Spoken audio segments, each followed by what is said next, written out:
इसी प्रकार अगला सिद्धांत जो हमारे सामने आता है, मैक्सिमम यूटिलाइज द रिसोर्सेज, अर्थात हमारे संगठन में जो भी मानवीय या भौतिक संसाधन है उनका अधिक से अधिक यूज कैसे हो सकता है। देखा जाता है कि किसी विद्यालय में तकनीकी संसाधन उपलब्ध है केवल आने वाले जितने भी इंस्पेक्शन की टीम्स होती हैं, सुपरविजन की टीम्स होती हैं, उनको दिखाने के लिए।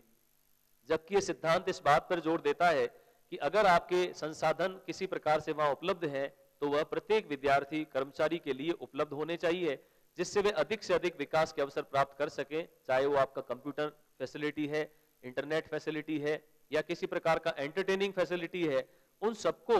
संसाधनों को अधिकतम उपयोग के लिए उपलब्ध करवाना इस सिद्धांत की प्रमुख मान्यता है। जिसके अंतर्गत हम पहले पॉइंट में यही बात देख रहे हैं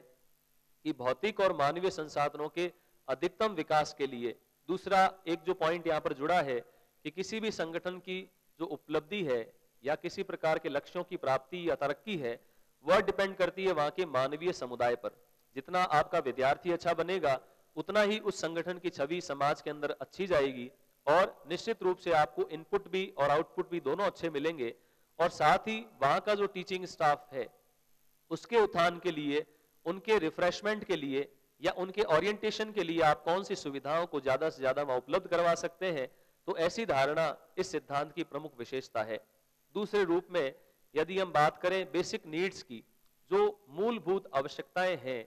तो उनके अनुसार ही वहां पर किसी भी प्रकार का नीति निर्धारण किया जाना चाहिए। बेसिक जो पॉलिसीज हैं उनका क्रियान्वयन है वह कर्मचारी और वहां पर उपस्थित जो अनौपचारिक समूह है आपका विद्यार्थी, उसके अनुसार संचालित किया जाना चाहिए। उनके हितों को ध्यान में रखते हुए सभी नीतियों का निर्धारण होना चाहिए, जिससे वे ज्यादा से ज्यादा रिसोर्सेस को यूटिलाइज कर सकें, उपयोग कर सकें और अच्छी गुणवत्ता से आपके संस्थान के उद्देश्यों में अपना योगदान प्रदान कर सके।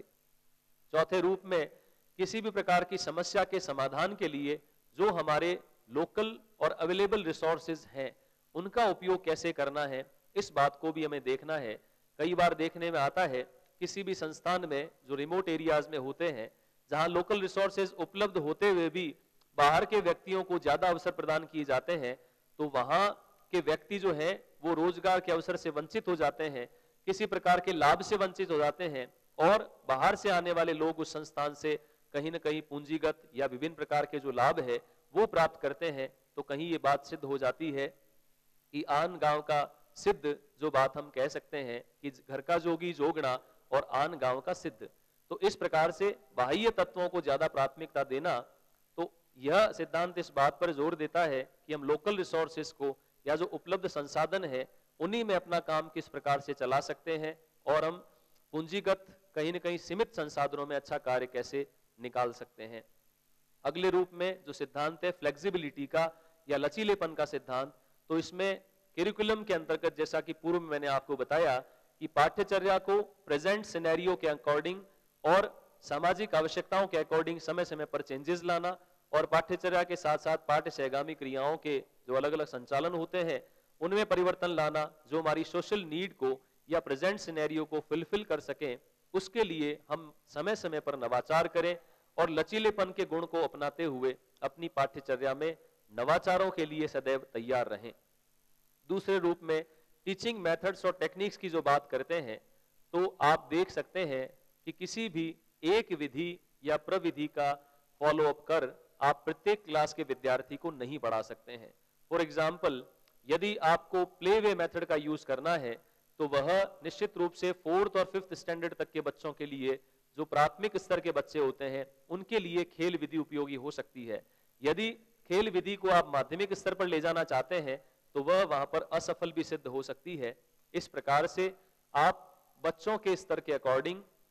बच्चों के जो आप टॉपिक्स अलग अलग क्लासेस में अकॉर्डिंग टू क्लासेस पढ़ाते हैं, उसके अकॉर्डिंग आपको चयन करना चाहिए कि आपकी शिक्षण विधि या प्रविधि उन मांगों को किस प्रकार से पूरा करती है। तो आपको विधि और प्रविधि अपनाते समय भी फ्लेक्सिबिलिटी का भाव रखना चाहिए।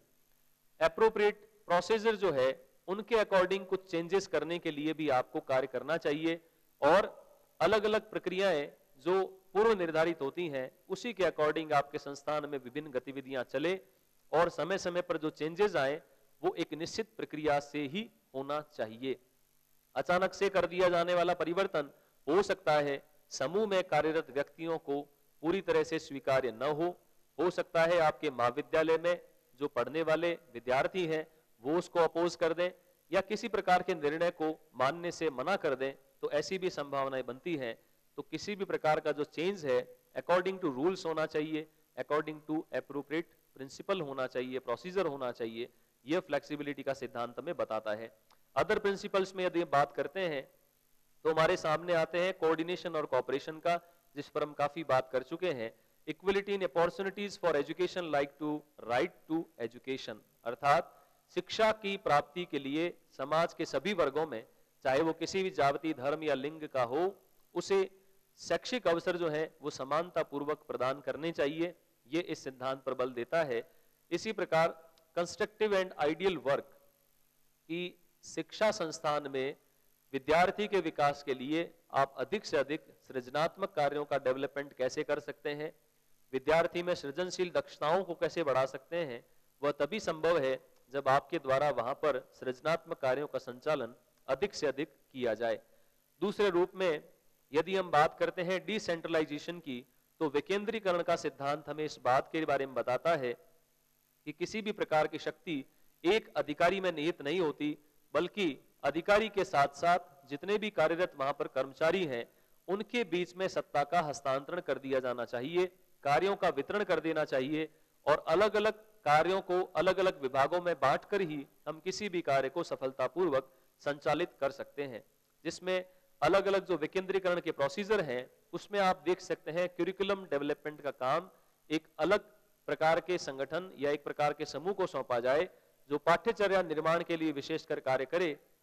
और पाठ्यचर्या को किस प्रकार से अच्छा बनाया जाना चाहिए, सोशल कॉन्टेक्स्ट में बनाया जाना चाहिए या इनोवेटिव प्रोसीजर में किस प्रकार उसमें चेंजेस करने चाहिए, वो पाठ्यचर्या के विकास हेतु कार्य करे। टाइम टेबल, उचित समय सारणी का निर्माण आप किस प्रकार से कर पाएंगे, दैनिक गतिविधियों को संचालित आपको किस प्रकार से करना है या डेली टू डेली होने वाले जो निर्णय हैं वो आपको किस प्रकार से लेने हैं, उसे निर्धारित करने का कार्य जो है वो टाइम टेबल के रूप में जो भी प्रभारी या कोई समूह नियुक्त किया जाए वह इस पर ध्यान दे। पूरे सत्र के पर्यंत चलने वाली एक्टिविटीज को हम किस प्रकार से पूर्व निर्धारित कर लें जिससे हम वर्ष पर्यंत उस योजना के अनुसार निश्चित समय में निश्चित कार्य की एक्टिविटीज को करवा सके, तो वो होल सेशन एक्टिविटीज के लिए अलग से प्रभाग होना चाहिए। प्लानिंग जो विभिन्न प्रकार की योजनाओं के लिए कार्य करता है, जो हायर लेवल पर जो अधिकारी हैं जो अलग अलग कर्मचारियों की सलाह के आधार पर उनके पृष्ठपोषण या फीडबैक के आधार पर अपनी योजना को अंजाम दें, योजना के अंतर्गत विभिन्न विचारों को ध्यान में रखते हुए योजना को क्रियान्वित करें और उसके पूर्व निर्धारित पक्ष को जल्दी से जल्दी अकॉर्डिंग टू सिचुएशन किस प्रकार से हम प्लान कर सकते हैं उस पर ध्यान दें। वेलफेयर फंड या किसी प्रकार के कर्मचारियों के हितों के लिए जो फंड या एक संचित राशि होती है जो कर्मचारियों के उत्थान के लिए कार्य करती है, उनकी समय समय पर होने वाली आवश्यकताएं हैं, मेडिकल फैसिलिटीज हैं या अलग अलग प्रकार की जो बेसिक नीड्स होती हैं उनके फुलफिलमेंट के लिए, जैसा कि कई संस्थानों में प्रोविडेंट फंड को बनाने की व्यवस्था है, कई संस्थानों में अचानक से किसी प्रकार के एक्सीडेंटल केसेस में लोन देने की व्यवस्था है और कर्मचारियों के हितों के लिए वह संगठन सदैव तत्पर रहता है। तो इस प्रकार के वेलफेयर फंड का निर्माण भी आपके संगठन में किया जाना चाहिए। अगले रूप में एग्जाम्स फाइनेंस यानी कि वित्त और परीक्षा से जुड़ा हुआ जो विभाग है वह इस बात पर ध्यान दे कि सफलतापूर्वक पूंजी के साधनों का निर्माण कैसे हो सकता है और सीमित संसाधनों में सीमित पूंजी में अच्छा कार्य किस प्रकार से करवाया जा सकता है, परीक्षाओं के संचालन के लिए विभिन्न प्रकार की गतिविधियों को कैसे संचालित किया जाना है, इस पर ध्यान दे। इंस्पेक्शन यानी पर्यवेक्षण करने वाला या निरीक्षण करने वाला प्रभाग या कार्य जिसके अंतर्गत नित्य या होने वाले कार्यक्रम है, जिसमें वार्षिक प्रकार से, 6 माही प्रकार से या त्रिमाही प्रकार से एक प्रकार का निरीक्षण हो कि कौन सा कर्मचारी कितना आउटपुट दे रहा है और कितने स्तर पर कामों में न्यूनता पाई जा रही है और उनके समुचित सुधार के लिए क्या किया जाना चाहिए। इसी रूप में 2 कॉन्टेक्स्ट जो जुड़े हैं वो हमारे बाहर के सिनेरियो से जुड़े हैं, एक्सटर्नल एनवायरनमेंट से जुड़े हैं, जिसमें सबसे पहला है पेरेंट टीचर एसोसिएशन। जैसा कि आप देखते हैं विद्यालय और महाविद्यालय स्तर पर पीटीए एक प्रकार का अभिभावक शिक्षक संघ बनाने की एक प्रकार की कवायद चलती है, जिसमें अभिभावकों के द्वारा यह फीडबैक आए कि आपके संस्थान में कौन सी कमियां हैं और उनके सुधार के लिए क्या किया जाना चाहिए। और यदि किसी प्रकार का अप्रेजल है, किसी प्रकार की जो प्रशंसा है, उसका भाव भी अभिभावकों के द्वारा सराहना के रूप में प्राप्त किया जा सकता है। साथ ही विद्यालय हो या महाविद्यालय हो, उसकी प्रत्येक गतिविधि का संचालन इस रूप में किया जाए कि वह समाज को कुछ न कुछ दे सके, सामाजिक हित में वो कार्य कर सके, समाज के साथ में अच्छे संबंध बना सके। तो सोशल रिलेशन बनाने के लिए भी मीडिया है, पत्रिका है, विभिन्न प्रकार के शिविरों का संचालन है। ऐसे कार्यक्रम आप इस प्रिंसिपल के आधार पर अपने संगठन में करवा सकते हैं। अगले रूप में जो अलग अलग थ्योरीज हमारे बीच में आई, तो उसके अंतर्गत जो क्लासिकल थ्योरी है, एक प्रकार का परंपरागत जो सिद्धांत है, उसमें कुछ बातें संगठन के रूप में हम देख सकते हैं कि संगठन के लिए कौन कौन से प्रिंसिपल्स अवश्यंभावी है और परंपरागत सिद्धांत में कौन सी मान्यताएं थी जिसके आधार पर संगठन को चलाया जाना चाहिए। तो उसमें कुछ प्रमुख सिद्धांत हमारे सामने हैं, जिसमें सबसे पहले आप देख रहे हैं प्रिंसिपल ऑफ ऑब्जेक्टिव, उद्देश्य का सिद्धांत, कि किसी भी संगठन में सामूहिक रूप से उद्देश्यों का क्लैरिफिकेशन हो, प्रत्येक कर्मचारी को यह पता हो कि उसे किस उद्देश्य के अंतर्गत कार्य करना है और किस उद्देश्य को प्राप्त करने के लिए वह कार्यरत है।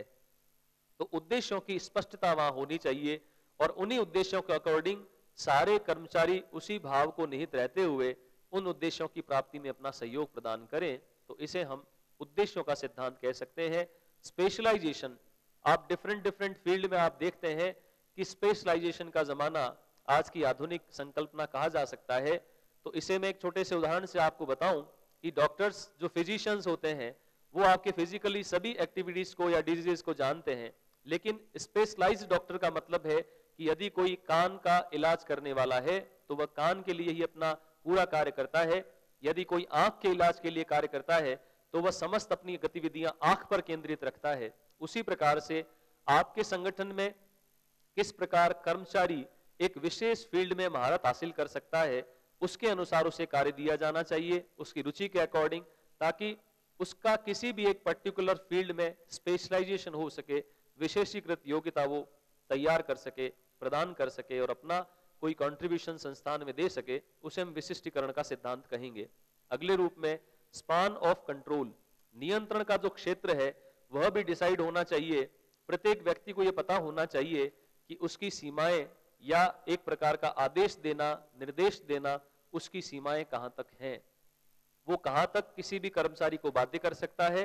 और किसके साथ में किस प्रकार का व्यवहार उसे करना चाहिए, यह नियंत्रण का क्षेत्र उसे पहले से बता दिया जाना चाहिए। तो यह संबंधित है डायरेक्टिंग द वर्कर्स, कि आपके संगठन में कार्यरत कर्मचारियों को किस प्रकार से और कितने लेवल के निर्देश देने का अधिकार आपको दिया गया है, उस नियंत्रण क्षेत्र का आपको पता होना चाहिए। फिर है व्याख्या का सिद्धांत, डिफिनेशन, यानी अलग अलग प्रकार के जो विभाग आपके महाविद्यालय या विश्वविद्यालय स्तर पर कार्यरत हैं, वे अलग अलग डिपार्टमेंट किस प्रकार से कार्य करेंगे, उनके क्या क्या दायित्व होंगे, किस प्रकार से वहां पर प्रशासनिक संरचनाएं संचालित होंगी, कौन अधिकारी होगा, कौन अधीनस्थ होगा, कौन अधीनस्थ किस अधिकारी के प्रति लाइजिबल होगा। तो यह सब व्याख्या पूर्व में संस्थान के नियमों के अंतर्गत कर दी जानी चाहिए। अगले रूप में अथॉरिटी एंड रेस्पॉन्सिबिलिटीज, किस प्रकार से सत्ता और जिम्मेदारी का जो प्रिंसिपल है वो हमें यह बताता है कि सत्ता किस व्यक्ति में शक्ति को निहित करती है और अथॉरिटी के अकॉर्डिंग आप किस लेवल तक किसी को आदेश दे सकते हैं। रेस्पॉन्सिबिलिटी यानी उत्तरदायित्व का एक प्रकार का भाव, जिसमें प्रत्येक कर्मचारी को अपने कर्तव्यों का ज्ञान हो और उन कर्तव्यों को पूरा करने के लिए उसे समय समय पर प्रोत्साहित किया जाए, और यदि वह इन्हें परफॉर्म नहीं कर पाता है या उसके काम में कोई कमी होती है तो उसे आप गाइड कर सकते हैं कि उसके कर्तव्य क्या है और उसे किस सीमा तक पूरी किया जाना है। अगले रूप में हम प्रिंसिपल की बात करते हैं होमोजेनाइटी टू कंट्रोल द कॉन्फ्लिक्ट। संस्थान में जैसा कि हमने पूर्व में चर्चा की कि विभिन्न प्रकार के तनाव पाए जाते हैं, तो आपको समन्वय को बनाने के लिए वहां पर समानता के सिद्धांत के साथ कार्य करना होगा कि कार्यरत जितने भी कर्मचारी हैं उनमें किसी न किसी प्रकार की योग्यता अवश्य विद्यमान होती है। तो प्रत्येक कर्मचारी चाहता है कि उसे कार्य करने का अवसर दिया जाए, उसे भी कहीं न कहीं अपनी एफिशिएंसी बताने के लिए प्रोत्साहन मिलना चाहिए। तो प्रत्येक कर्मचारी को किसी न किसी कार्य में इन्वॉल्व करना, उसे कोई न कोई छोटा या बड़ा कार्य सौंपते रहना और उसकी योग्यता के अनुसार उसका समय समय पर अलग अलग समितियों में चयन करना, तो वह समानता का भाव डेवलप करेगा और किसी प्रकार के तनाव को रोकने में आपकी मदद करेगा। अगले रूप में कंटिन्यूटी का भाव, यानी एक प्रकार से लगातार चलने वाली जो एक्टिविटी है, निरंतरता है। तो प्रशासन के कार्यों में या किसी संगठन के कार्यों में निरंतरता हो, वहां पर इनएक्टिवनेस न हो, शून्यता न आए, इसके लिए इस जो निरंतरता का सिद्धांत है वह बल देता है कि निरंतर हम अपने संस्थान को ऊंचाइयों पर ले जाने के लिए प्रयासरत रहे। कई प्रकार की नवीन गतिविधियों को संचालित करने के लिए हम अलग अलग कार्य करते रहें और निरंतर रूप से अपने कार्य को संचालित करते रहें। अल्टीमेट रेस्पॉन्सिबिलिटी, आप जानते हैं किसी भी विभाग में किसी कार्य के प्रति यदि कोई कमी पाई जाती है तो एक अल्टीमेट रेस्पॉन्सिबिलिटी होती है जो उस व्यक्ति के लिए जिम्मेदार कहा जा सकता है कि किसी कार्य विधि में मान लीजिए कोई कमी पाई जाती है। फॉर एग्जांपल प्रिंसिपल्स या किसी भी डिपार्टमेंट के जो हेड्स होते हैं उनके अधीनस्थ कार्य करने वाले जितने भी लेक्चरर और प्रोफेसर होते हैं उनके द्वारा किया जाने वाला कोई भी कार्य यदि उसमें कमी पाई जाती है तो who is accountable, who is responsible? Principal. यानी कि अल्टीमेट रेस्पॉन्सिबिलिटी उस प्रधानाचार्य की या कह सकते हैं आपके हेड ऑफ द डिपार्टमेंट की है, जिसमें आप अल्टीमेट रेस्पॉन्सिबिलिटी के तहत उस गलती को या उस गलत कार्य को स्वीकार करते हैं। तो यह संगठन में तय होना चाहिए कि अमुक व्यक्ति अंतिम रूप से इस गलती के लिए या इस अच्छाई के लिए जिम्मेदार है।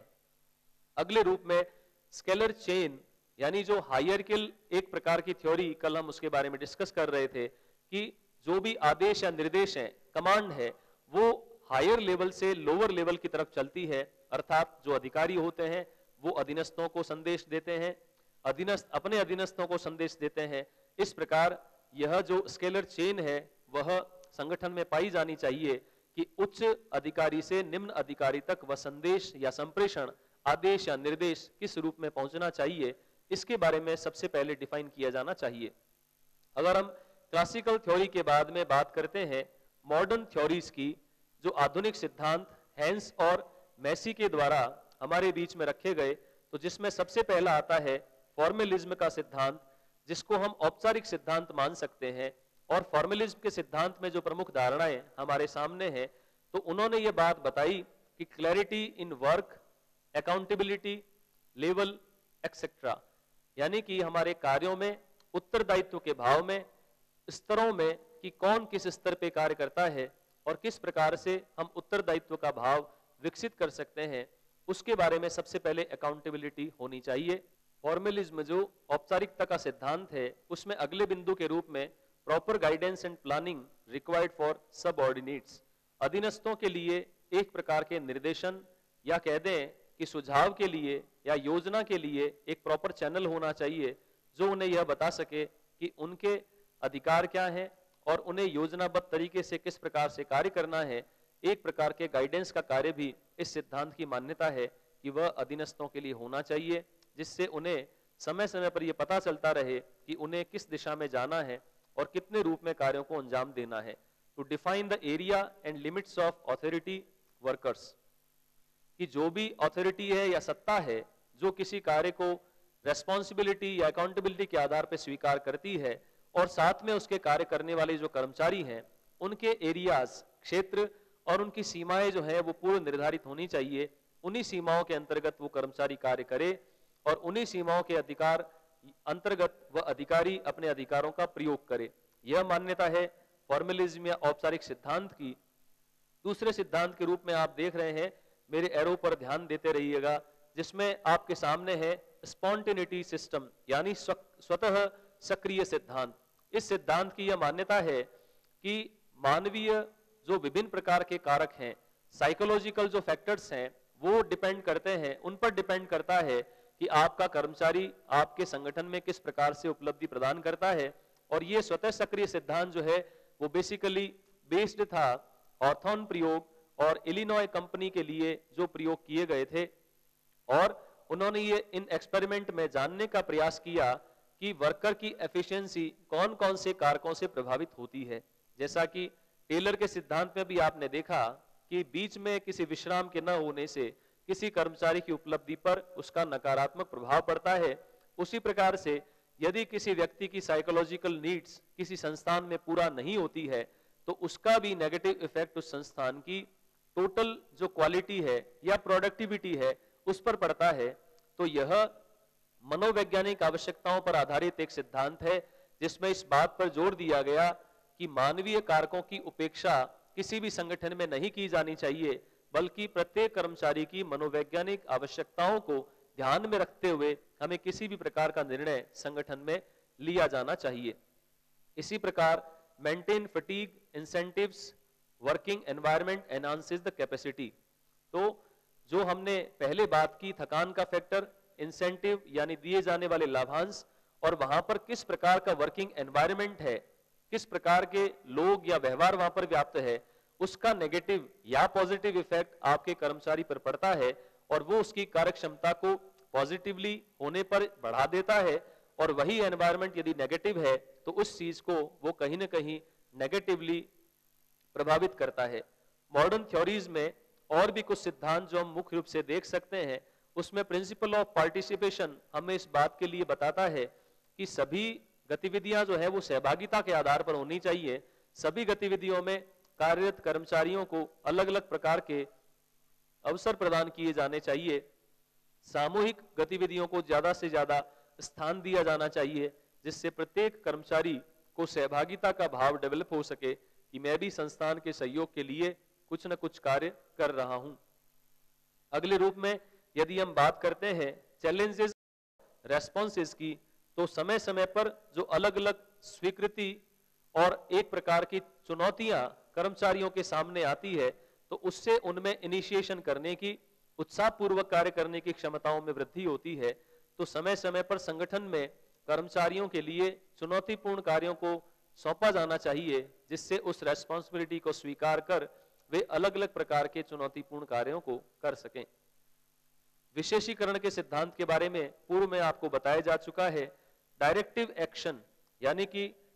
निर्देशित क्रिया सिद्धांत जो है वो इस बात पर बल देता है कि समय समय पर कर्मचारियों के कामों का सुपरविजन होना चाहिए, उनका निरीक्षण होना चाहिए, प्रॉपर उसकी रिपोर्टिंग तैयार होनी चाहिए और यदि किसी कार्य में कमी पाई जाती है या दोष पाया जाता है उसके लिए उसके दंड की व्यवस्था भी वहां होनी चाहिए। और नियंत्रण करने की जो व्यवस्था है उसके अकॉर्डिंग प्रत्येक कर्मचारी के अच्छे या बुरे कार्य के लिए उसके साथ वैसा ही व्यवहार किया जाना चाहिए। लेकिन आजकल जो लोकतांत्रिक परिवेश चलता है उसके अंतर्गत ऐसे डायरेक्टिव एक्शन को कहीं न कहीं गलत माना जाता है, क्योंकि नियंत्रण और निर्देशन के सिद्धांत को फॉलो करने पर परस्पर मतभेद भी आपके संगठन में देखने को मिलते हैं जिसमें कर्मचारियों के मध्य दूरियां व्याप्त होती हैं। चेक्स एंड बैलेंसेस हमें यह बताता है कि नियंत्रण और संतुलन का भाव आपको अपने संस्थान में रखना चाहिए। Control the power which generates corruption in organisation. यदि संगठन में ऐसे कोई व्यक्ति या व्यक्तियों का समूह है जो आपके संगठन में भ्रष्टाचार का माहौल बनाता है तो उनको कंट्रोल करने के लिए या उनकी शक्तियों को नियंत्रित करने के लिए निश्चित नियम होने चाहिए, दंड के प्रावधान होने चाहिए, तभी हम अच्छा माहौल या एक प्रकार का निर्णयात्मक माहौल वहां संगठन में क्रिएट कर सकते हैं। इसके आगे यदि हम बढ़ते हैं मैक्स वेबर के सिद्धांतों की ओर, तो पूर्व में जो सिद्धांत हमने पढ़े उसी प्रकार से तीन कैटेगरी हमारे सामने इस संगठन के अंतर्गत यहां पर विवेचन करना अवश्य होगा, जिसमें लीडर ओरिएंटेड जो कि नेता जो नेतृत्व करता है संगठन का, उनकी इच्छाओं उनकी मनोभावों पर पूरा संगठन ओरिएंटेड होता है, उस नेता के कहे अनुसार वह संगठन चलता है, तो ऐसा जो संगठन है वह लीडर ओरिएंटेड है। क्लासिकल और ट्रेडिशनल जो कि हेरिडिटी के बेस पर अपना कार्य करता है, आनुवंशिकता के सिद्धांत पर चलता है और परंपरागत धारणाओं के अनुसार वह वंशावली के अनुसार या वंशानुगत जो नियम कायदे हैं उनके अनुसार उस संगठन का संचालन करता है। इंटेलिजेंस एंड लॉज बेस्ड यानी जो शुरू में आपने वैधानिक सत्ता की एक बात पढ़ी थी जिसके अंतर्गत विश्लेषण किया जाता है, नियमों के अनुसार कार्रवाई की जाती है और योग्यता के आधार पर किसी कर्मचारी का या अधीनस्थ का चयन किया जाता है, वह वैधानिक सत्ता के बेस पर कार्य करने वाला संगठन कहलाएगा। हेनरी फेयोल ने, जैसा कि मैंने शुरू में आपको बताया कि लगभग 14 नियम उन्होंने दिए थे, उसमें से कुछ नियम आपके सामने हैं जिसको मैं उल्लेखित करना आवश्यक समझता हूं, जिसमें ऑब्जेक्टिव्स, उद्देश्यों के आधार पर विभिन्न प्रकार के सिद्धांत दिए, स्पेसिफिकेशन, विशेषीकरण का जो सिद्धांत है, राइट्स, अधिकारों का जो सिद्धांत है, अकाउंटेबिलिटी अर्थात उत्तरदायित्व का जो सिद्धांत है, एक्सप्लेनिंग एक प्रकार की व्याख्या का सिद्धांत है, इक्विलिब्रियम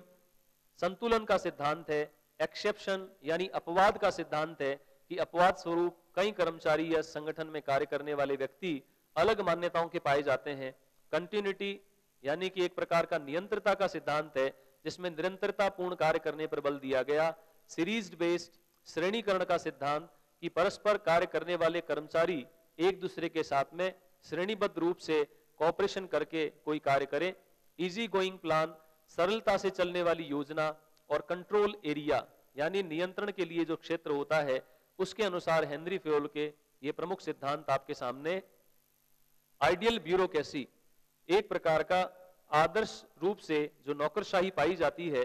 तो वेबर ने हमें आदर्श नौकरशाही के कुछ गुणों को इस प्रकार से परिचित करवाया। हाई डिग्री स्पेशलाइजेशन, तो आजकल आप देख रहे हैं कई प्रकार के जो मल्टीनेशनल ग्रुप्स हैं या अलग अलग प्रकार की जो सरकारी संस्थाएं हैं उनमें विशेषीकरण के आधार पर अलग अलग कर्मचारियों का चयन किया जाता है। तो इस प्रकार विशेषीकरण के आधार पर जो कर्मचारियों का चयन है वह इस आदर्श नौकरशाही का प्रमुख रूप से एक एम्फासिस है। फुल टाइम अपॉइंटमेंट, आदर्श नौकरशाही में पूरी तरह से जो वेतनमान है या कह दें स्थायी वेतनमान है उसको पसंद किया जाता है और उसी शर्तों पर कर्मचारी कार्य करना पसंद करते हैं। तो अधिकतर सरकारी क्षेत्रों में आप स्थायी रूप से कर्मचारियों के चयन की संभावनाओं को इस आदर्श नौकरशाही में देख पाएंगे। परफॉर्मेंस बेस्ड इंसेंटिव्स, जैसा किसी भी व्यक्ति की या कर्मचारी की उपलब्धि है उसके अनुसार उसे लाभांश दिया जाना चाहिए, किसी भी प्रकार का लाभ प्रदान किया जाना चाहिए। यदि कोई व्यक्ति एक्स्ट्रा कार्य या किसी प्रकार का उपलब्धि परक कार्य नहीं करता है तो उसे उसी प्रकार से सामान्य वेतन प्रदान किया जाना चाहिए। इसी प्रकार आदर्श नौकरशाही इस बात पर बल देती है कि किस प्रकार हम रेस्पॉन्सिबिलिटी, ड्यूटीज और अथॉरिटी यानी कि सत्ता, कर्तव्य और उत्तरदायित्व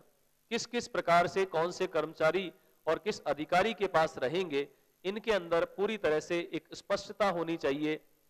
कहीं पर भी कोई कंफ्यूजन नहीं होना चाहिए, आदेशों निर्देशों की स्पष्टता होनी चाहिए। ऐसा आदर्श नौकरशाही के कुछ गुणों में हम समझ सकते हैं। Modern theories according to Mitchell and Scott, जो मिशेल और स्कॉट ने प्रदान की, तो मॉडर्न थ्योरीज बेसिकली बेस्ड थी एम्पिरिकल रिसर्च पर, यानी जो आनुभाविक शोध होते हैं, अलग अलग प्रकार के प्रयोग होते हैं, उन पर आधारित जो डेटा कलेक्शन है उस आधार पर इन आधुनिक सिद्धांतों की स्थापना की गई। इंटीग्रेशन ऑफ वेरियस एलिमेंट्स, अलग अलग प्रकार के जो तत्व किसी संगठन में पाए जाते हैं उन्हें किस प्रकार समन्वित किया जाए, एक दूसरे के साथ में जोड़कर अल्टीमेट रिजल्ट प्राप्त किया जाए, इसके लिए कार्य करने पर यह आधुनिक सिद्धांत बल देते हैं। ऑर्गेनाइजेशन वर्क्स एज सिस्टम, कि जो संगठन होता है वह एक तंत्र की तरह कार्य करता है, जिसमें मैंने पूर्व में आपको बताया अदा, प्रदा, प्रक्रिया और पर्यावरण के अंतर्गत जो तंत्र उपागम संचालित होता है उसी के अनुसार कोई भी संगठन कार्य करता है। सिस्टम अप्रोच में जैसा कि हम पूर्व में देख चुके हैं कि अलग अलग तंत्र के जो भाग पाए जाते हैं, जिसमें व्यक्ति और उसकी व्यक्तिगत विभिन्नताएं, फॉर्मल ऑर्गेनाइजेशन और इनफॉर्मल ऑर्गेनाइजेशन, औपचारिक और अनौपचारिक संगठन, स्टेटस एंड रोल, स्तर और उनकी भूमिका, किस स्तर पर किस व्यक्ति को कौन सी भूमिका निभानी है, कौन सी भूमिका से परहेज रखना है और किस प्रकार के व्यवहार को अधिकता देनी है, इस प्रकार का जो कार्य है वो स्टेटस एंड रोल में सम्मिलित किया जा सकता है। फिजिकल सेटिंग्स, इसके बारे में पूर्व में बात कर चुके हैं। और 3 प्रकार के जो अलग प्रोसीजर इसी क्रम में चलते हैं, तो उन भागों में अलग अलग प्रकार के कर्मचारियों में होने वाली अंत्यक्रिया, परस्पर उनका जो विचार विमर्श है, उनकी जो धारणाएं मान्यताएं हैं, किसी भी निर्णय के प्रति उनकी जो आकांक्षाएं हैं, उनमें होने वाली जो अंत्यक्रिया है वह भी पूरे संगठन में एक माहौल क्रिएट करती है, उसे हम अंत्यक्रिया के तहत ले सकते हैं। प्रोसीजर किसी प्रकार का एक प्रक्रियात्मक जो तरीका है, किस प्रकार कोई कार्यक्रम संचालित किए जाने हैं, किस प्रकार से आप आदेश निर्देश प्रदान करेंगे, और अगले रूप में गोल्स ऑफ सिस्टम कि तंत्र के उद्देश्य क्या हैं, तंत्र को अल्टीमेटली कौन से उद्देश्यों की तरफ बढ़ना है और किस प्रकार के उद्देश्यों की स्थापना के लिए कार्य करना है, ये सभी तंत्र उपागम के भाग होते हैं जो हम पूर्व में डिस्कस कर चुके हैं। मॉडर्न थ्योरीज के इवैल्यूएशन के रूप में आधुनिक सिद्धांत के कुछ अच्छे और बुरे पक्ष जो हैं वो हम सिस्टम अप्रोच के